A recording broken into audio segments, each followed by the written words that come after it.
नमस्कार दोस्तों, हिंदू धर्म में आप लोगों का बहुत बहुत स्वागत है। आज मैं आप लोगों को बृहस्पतिवार की व्रत कथा सुनाऊंगी। प्राचीन काल में भारतवर्ष में एक राजा राज्य करता था। वह बड़ा प्रतापी और दानी था। वह नित्य गरीबों और ब्राह्मणों की सेवा सहायता करता था। वह प्रतिदिन मंदिर में भगवान दर्शन करने जाता था, लेकिन यह बात उसकी रानी को अच्छी नहीं लगती थी। वह ना ही तो पूजन करती थी और ना ही दान करने में उसका मन लगता था। एक दिन राजा शिकार खेलने वन को गए हुए थे, तो रानी और दासी महल में अकेली थीं। उसी समय बृहस्पति देव साधु भेष में राजा के महल में भिक्षा के लिए गए और भिक्षा मांगी, तो रानी ने भिक्षा देने से मना कर दिया। रानी ने कहा कि हे साधु महाराज, मैं तो दान पुण्य से तंग आ गई हूँ। इस कार्य के लिए मेरे पति देवी बहुत हैं। आप ऐसी कृपा करें कि सारा धन नष्ट हो जाए तथा मैं आराम से रह सकूं। साधु ने कहा, देवी तुम बड़ी ही अजीब हो। धन और संतान से कौन दुखी होता है? इसकी तो सभी कामना करते हैं। पापी भी पुत्र और धन की इच्छा करते हैं। अगर तुम्हारे पास अधिक धन है तो भूखे मनुष्य को भोजन कराओ, प्याऊ लगवाओ, ब्राह्मणों को दान दो, कुआं, तालाब, बावड़ी, बाग बगीचे आदि का निर्माण कराओ, मंदिर, पाठशाला, धर्मशाला बनवाकर दान दो, निर्धनों की कुंवारी कन्याओं का विवाह कराओ, साथ ही यज्ञ आदि कर्म करो और अपने धन को शुभ कार्यों में खर्च करो।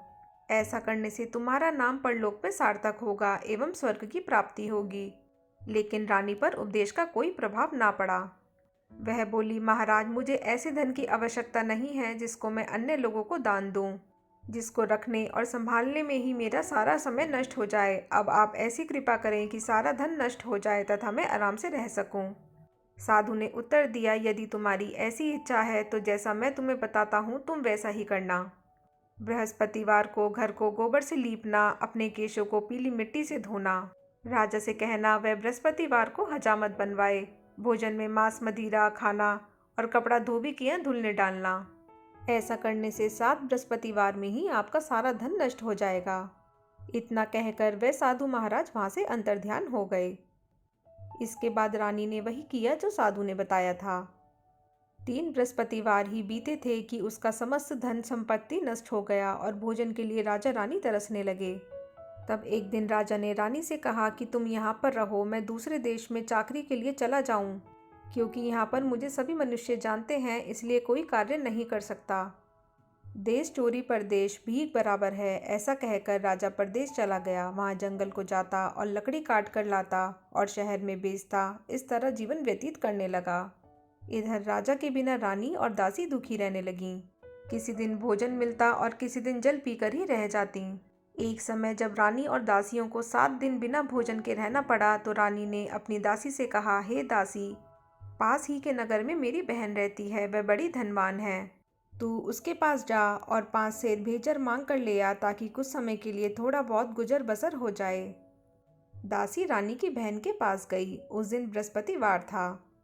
रानी की बहन उस समय बृहस्पतिवार की कथा सुन रही थी। दासी ने रानी की बहन को अपनी रानी का संदेश दिया, लेकिन रानी की बहन ने कोई उत्तर नहीं दिया। जब दासी को रानी की बहन से कोई उत्तर नहीं मिला तो वह बहुत दुखी हुई। उसे क्रोध भी आया। दासी ने वापस आकर रानी को सारी बात बता दी। सुनकर रानी ने कहा कि दासी, उसमें उसका कोई दोष नहीं है। जब बुरे दिन आते हैं तब कोई सहारा नहीं। अच्छे बुरे का पता विपत्ति में ही लगता है। जो ईश्वर की इच्छा होगी वही होगा। यह सब हमारे भाग्य का दोष है। यह सब कहकर रानी ने अपने भाग्य को कोसा। इधर रानी की बहन ने सोचा कि मेरी बहन की दासी आई थी, लेकिन मैं उससे नहीं बोली, इससे वह बहुत दुखी हुई होगी। कथा सुनकर और पूजन समाप्त कर वह अपनी बहन के घर गई और कहने लगी, हे बहन, मैं बृहस्पतिवार का व्रत कर रही थी। तुम्हारी दासी गई, लेकिन जब तक कथा होती है तब तक उठते नहीं हैं और न बोलते हैं, इसलिए मैं नहीं बोली। कहो, दासी क्यों गई थी?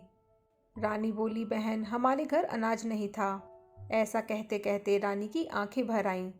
उसने दासियों समेत 7 दिन तक भूखा रहने की बात भी अपनी बहन को बता दी। इसलिए मैंने दासी को तुम्हारे पास 5 सेर बेचड़ लेने भेजा था। रानी की बहन बोली, बहन देखो, बृहस्पति देव सबकी मनोकामना पूर्ण करते हैं। देखो, शायद तुम्हारे घर में अनाज रखा हो। पहले तो रानी को विश्वास नहीं हुआ, परंतु बहन के आग्रह करने पर उसने दासी को अंदर भेजा। दासी घर के अंदर गई तो वहां उसे एक घड़ा बेजर से भरा मिल गया। उसे बड़ी हैरानी हुई। उसने बाहर आकर रानी को बताया। दासी रानी से कहने लगी, हे रानी, जब हमको भोजन नहीं मिलता तो हम व्रत ही तो करते हैं, इसलिए क्यों ना इनसे व्रत और कथा की विधि पूछ ली जाए, फिर हम भी व्रत किया करेंगे। दासी के कहने पर रानी ने अपनी बहन से बृहस्पति व्रत के बारे में पूछा। उसकी बहन ने बताया, बृहस्पतिवार के व्रत में चने की दाल, गुड़ और मुनक्का से विष्णु भगवान का केले के वृक्ष की जड़ में पूजन करें तथा दीपक जलाएं और कथा सुनें।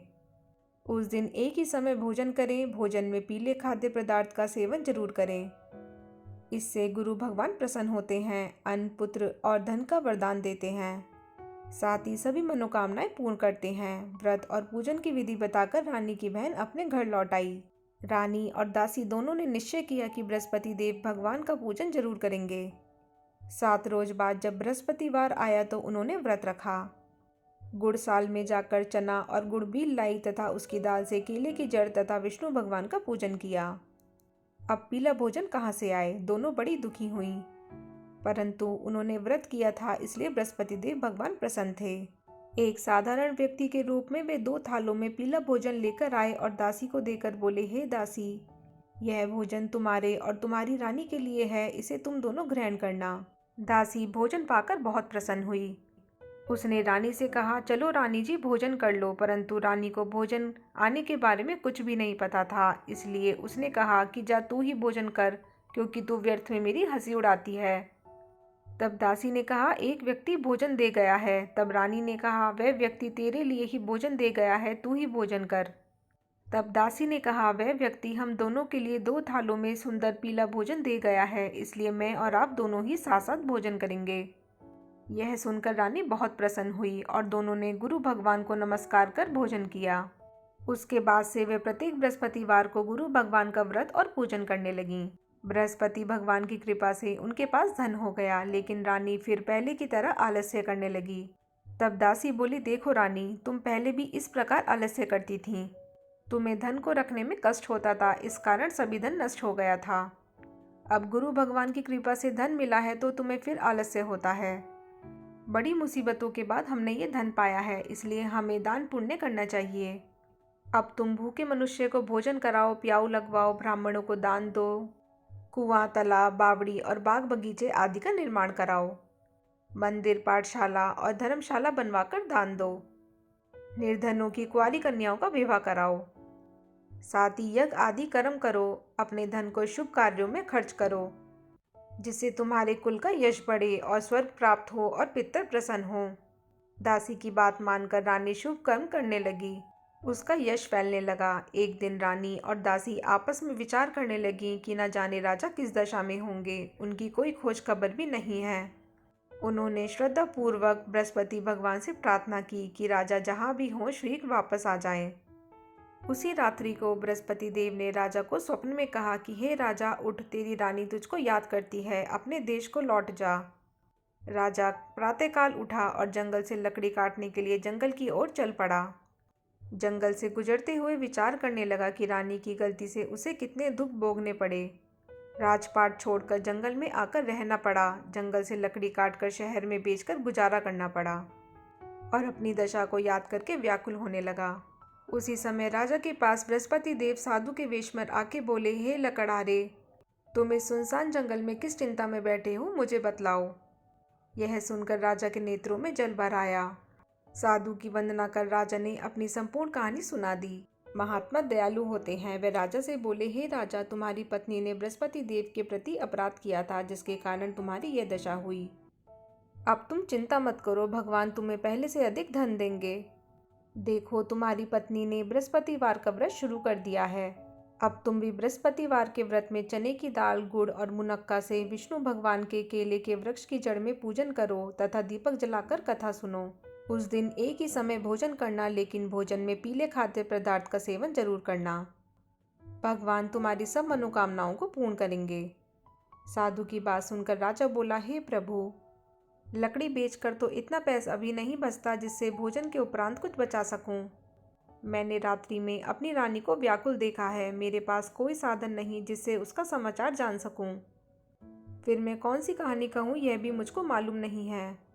साधु ने कहा, हे राजा, मन में बृहस्पति भगवान के पूजन व्रत का निश्चय करो। वे स्वयं तुम्हारे लिए कोई राह बना देंगे। बृहस्पतिवार के दिन तुम रोजाना की तरह लकड़ियाँ लेकर शहर में जाना। तुम्हें रोज से दुगना धन मिलेगा, जिससे तुम भली भांति भोजन कर लोगे तथा बृहस्पति देव की पूजा का सामान भी आ जाएगा। राजा ने ऐसा ही किया और उसको मनोवांछित फल की प्राप्ति हो गई।